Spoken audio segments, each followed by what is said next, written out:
Hello guys, welcome back to my YouTube channel Standard Classes. So today I'm going to continue chapter 2 collection of data. इससे previous video में मैं ये chapter start कर चुकी हूँ in which I have discussed with you guys that what are sources, primary source, secondary source, primary data, secondary data and उसके बाद हम लोगों ने start किया था कि what are the ways जिसमें primary data collect कर सकते हैं और उससे previous video में मैं 2 methods आपके साथ discuss कर चुकी हूँ and in this video I'll be completing all the methods जिसके through आप primary data collect कर सकते हो. So let's get started.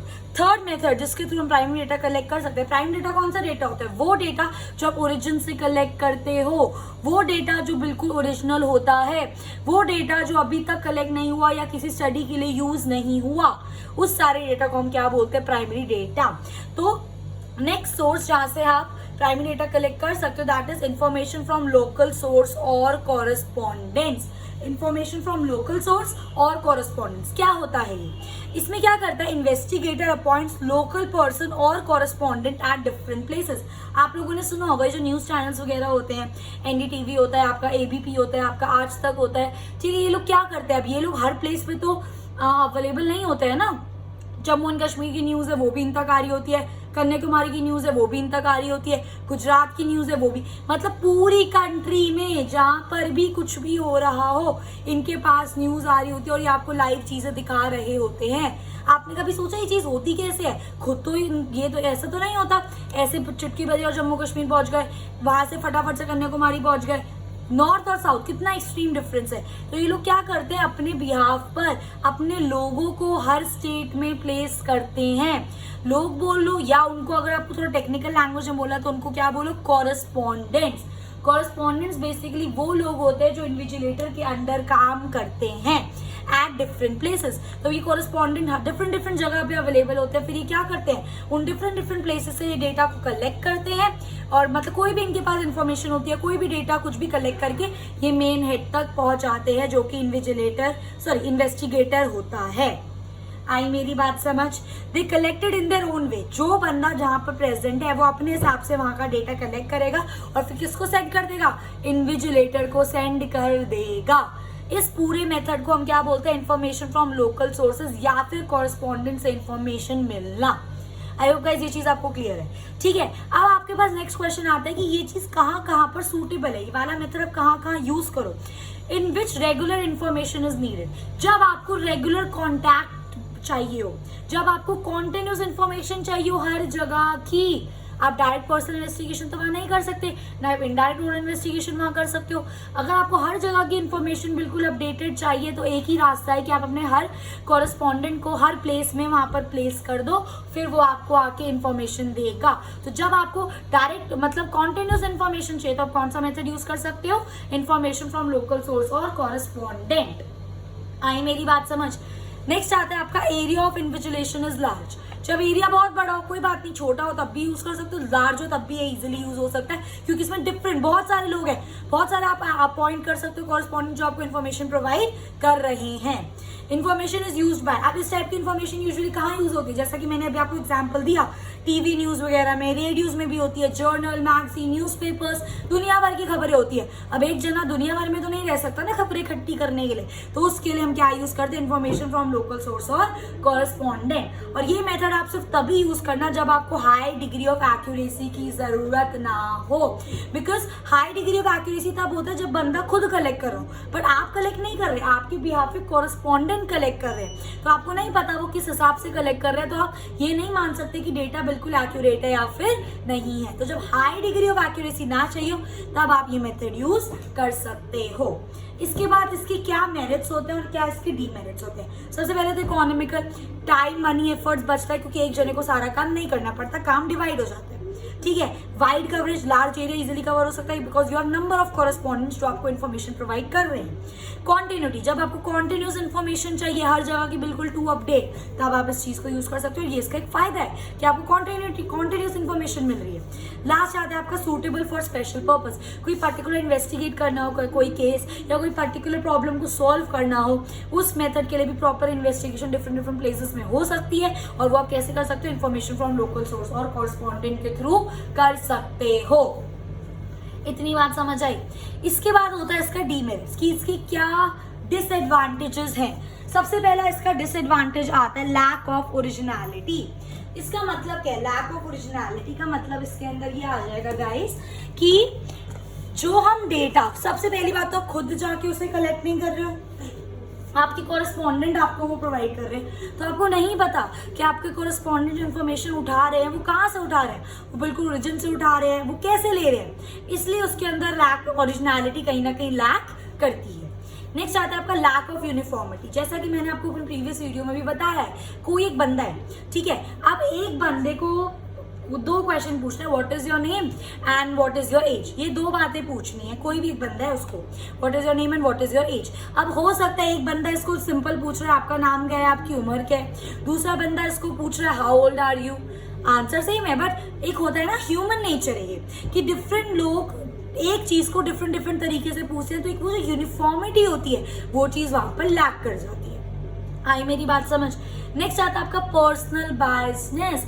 अब आप मुझे बताओ, अगर जो कॉरेस्पॉन्डेंट है जो आपकी बिहाफ पे इंफॉर्मेशन कलेक्ट करे, अगर वही बंदा बायस्ड हो, वही बंदा पार्शियल हो, तब क्या? तो ये भी इसका एक डीमेरिट हो सकता है। लेस एक्यूरेट, मैंने आपको बताया क्योंकि आप खुद कलेक्ट नहीं कर रहे हो। अगर मैं कोई काम खुद कर रही हूँ तो मुझे पूरा विश्वास है मैंने बिल्कुल ढंग से करा, एक्यूरेटली मैं पूरा रिलाई कर सकती हूँ, पर मेरे भी आप पर कॉरेस्पॉन्डेंट्स मेरा काम कर रहे हैं, तो हो सकता है एक्यूरेसी कहीं ना कहीं मिस हो रही हो।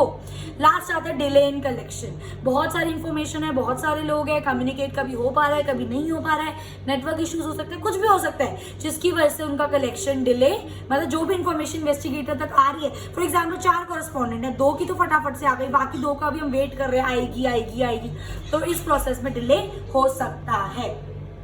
आई मेरी बात समझ। तो ये था एक और आपका मेथड जिससे आप प्राइमरी डेटा कलेक्ट कर सकते हो, which is information from local source और कॉरेस्पॉन्डेंट्स।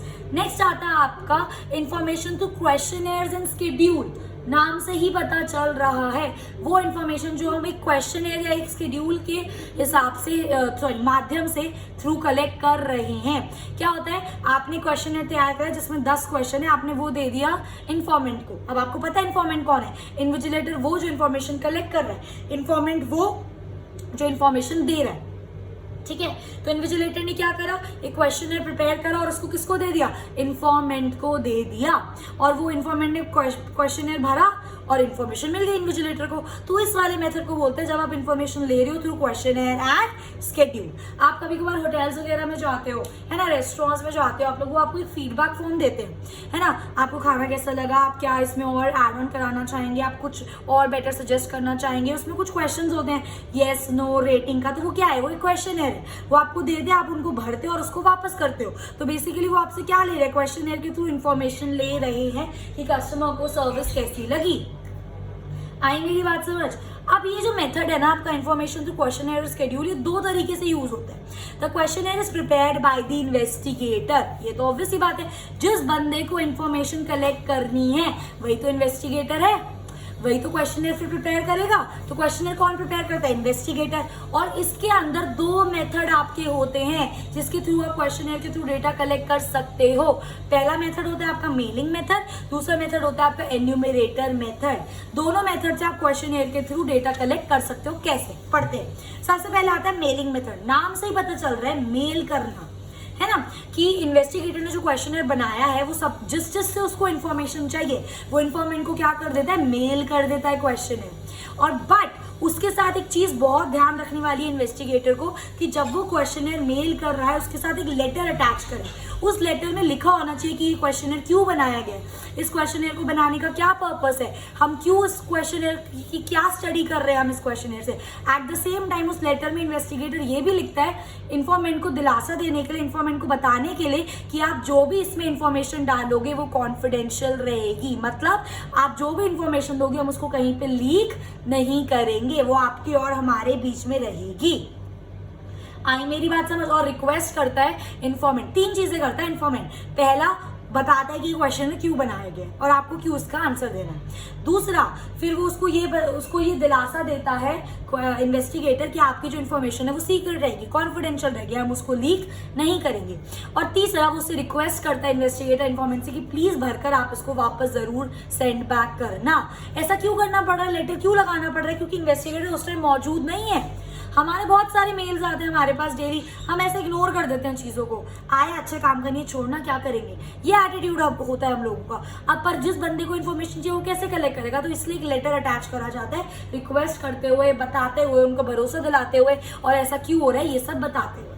ठीक है, so questioner is mailed to the informant, जो क्वेश्चन होता है वो मेल करा जाता है इन्फॉर्मेंट को along with the letter attached. उसमें वो बताते हैं कि पर्पस ऑफ इंक्वायरी क्या है, कि हम ये क्यों कर रहे हैं, and assuring them that their information will be kept secret, और उनको पूरा बोल रहे हैं कि जो आप इन्फॉर्मेशन दोगे उसको सीक्रेट रखेंगे। इतनी बात समझ आई? ठीक है, उसके बाद ये कहाँ कहाँ यूज कर सकते हो, एरिया जब लार्ज हो, मेल तो कितने ही लोगों को कर लो, क्या दिक्कत है, तो जितना ही बड़ा एरिया हो आप मेलिंग मेथड यूज कर सकते हो।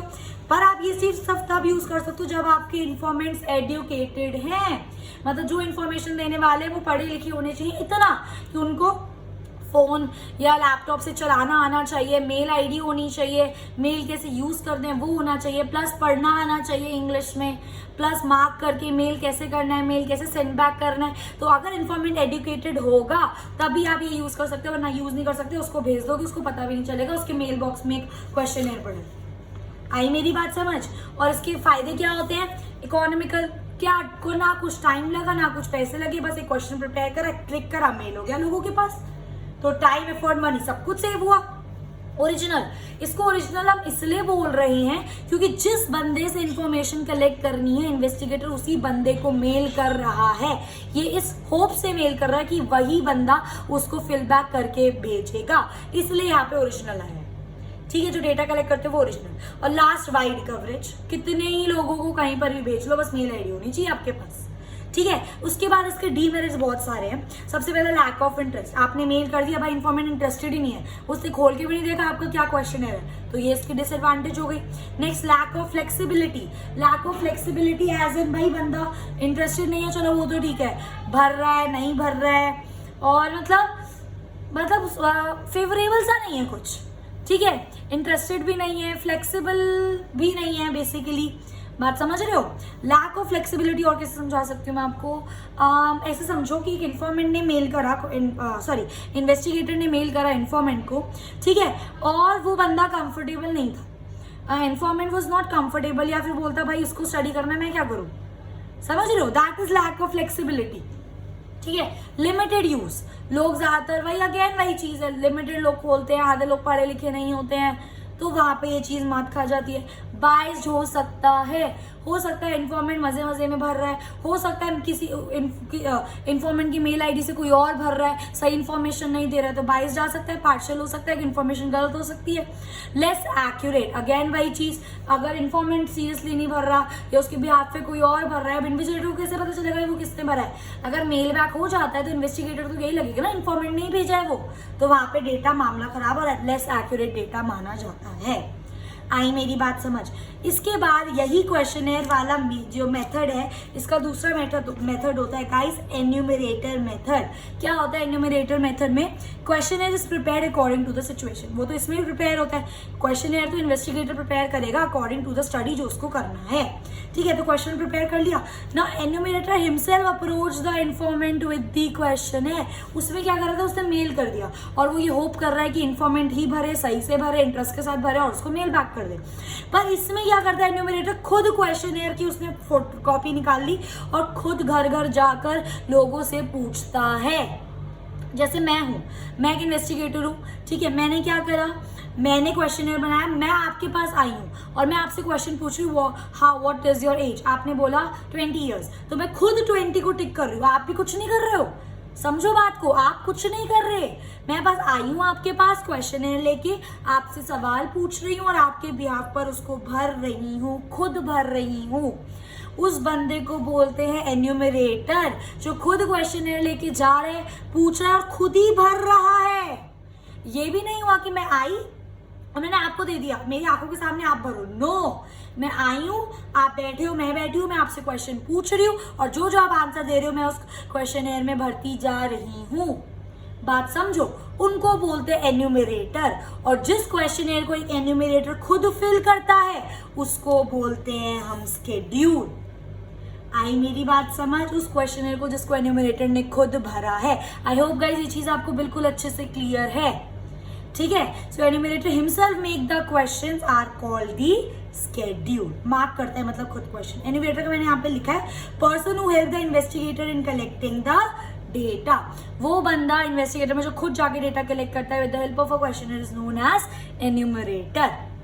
इतनी बात क्लियर। अब ये मेथड कब सूटेबल है? When field of investigation is large, मतलब इसके अंदर लार्ज ऐसे है कि देखो आप अकेले बंदे तो नहीं जा सकते हो, बट हो सकता है आपके पास एक टीम है, 5-10 जने हैं, सबको आपने क्वेश्चन दिए, सब खुद जाके पूछ के पता करके भर रहे हैं, तो आप लार्ज एरिया इजिली कवर कर सकते हो।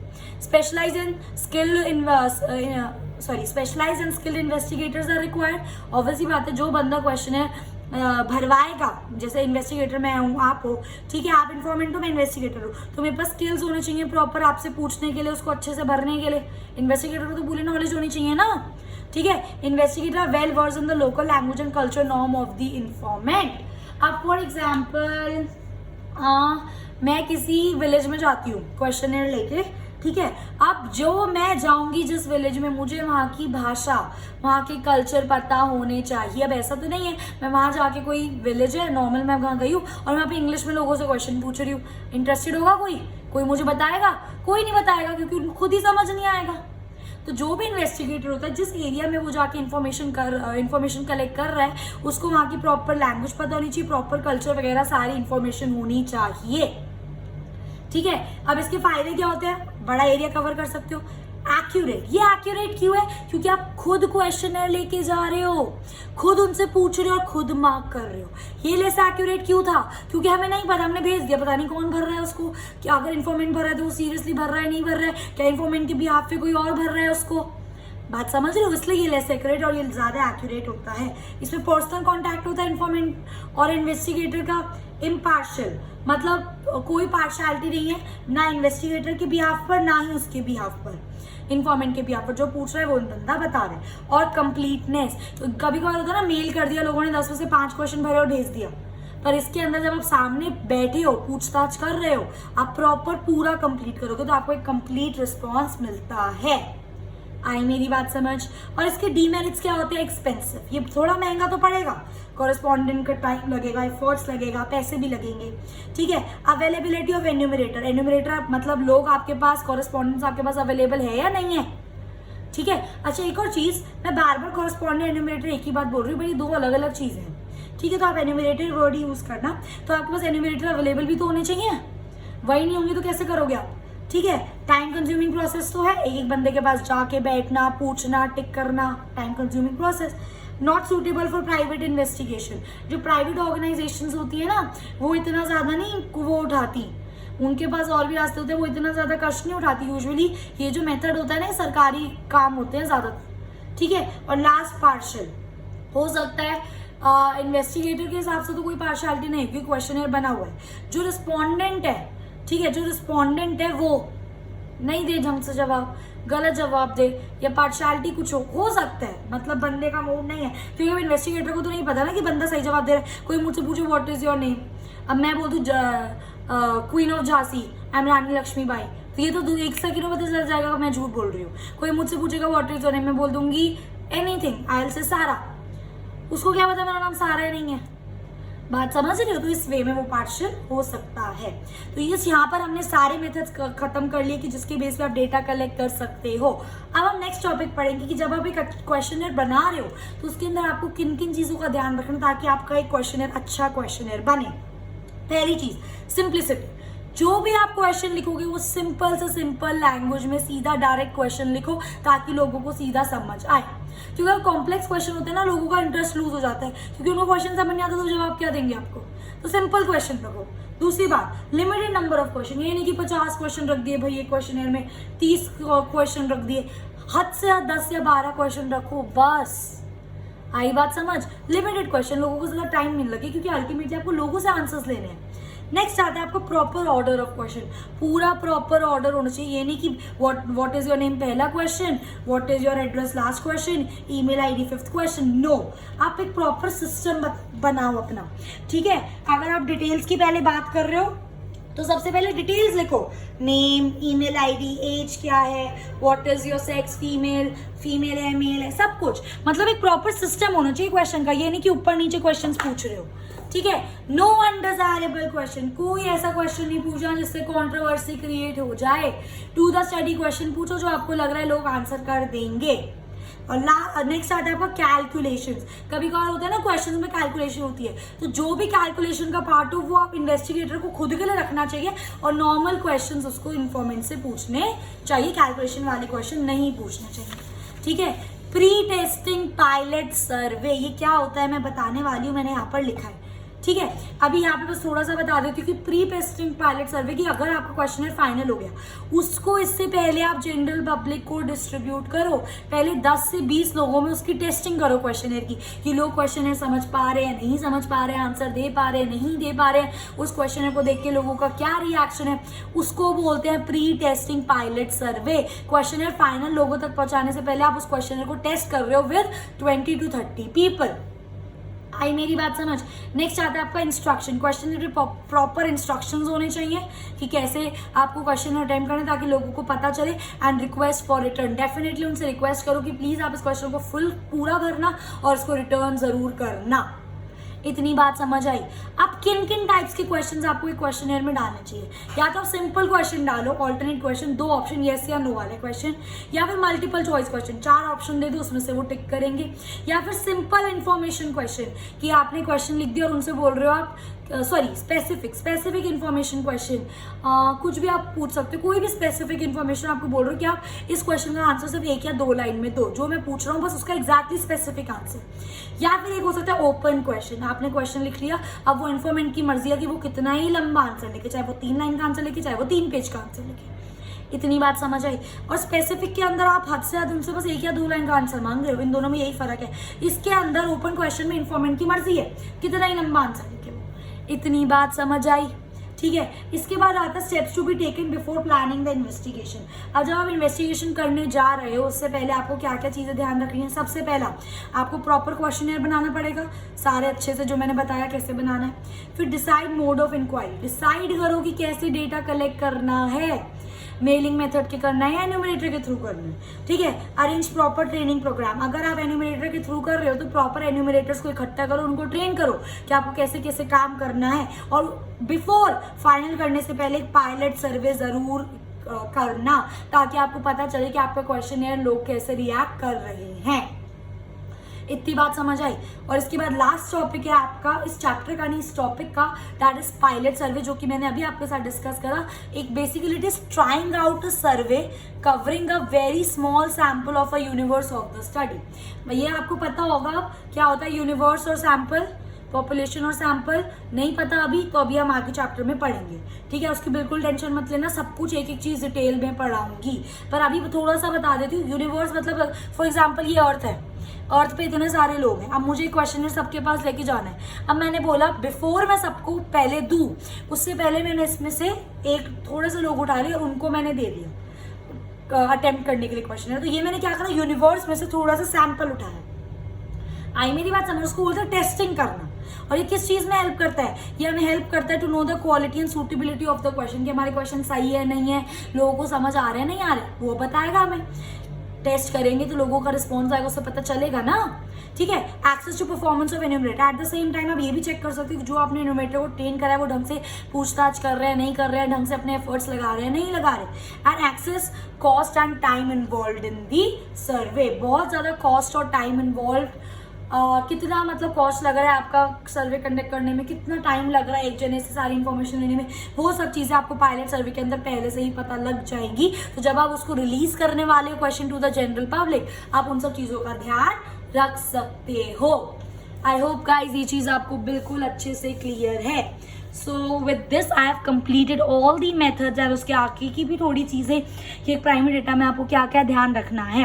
इन my next video I will be starting with कि आपको सेकेंडरी जो डेटा है वो आप कहाँ से कलेक्ट कर सकते हो। And in the next video we will complete with this chapter and soon I will be starting with the chapter 3. So I hope guys you like my video. Please यार comment करके मुझे बताया करो समझ आया नहीं आया, कैसी लगी video. Give me your feedbacks if you want me to improvise in any of the areas. I would love to interact with you guys. So do like my video, share करो अपने फ्रेंड्स के साथ और please subscribe करो अगर अभी तक नहीं करा है तो. See you in my next video. Thanks for watching. Till then happy learning.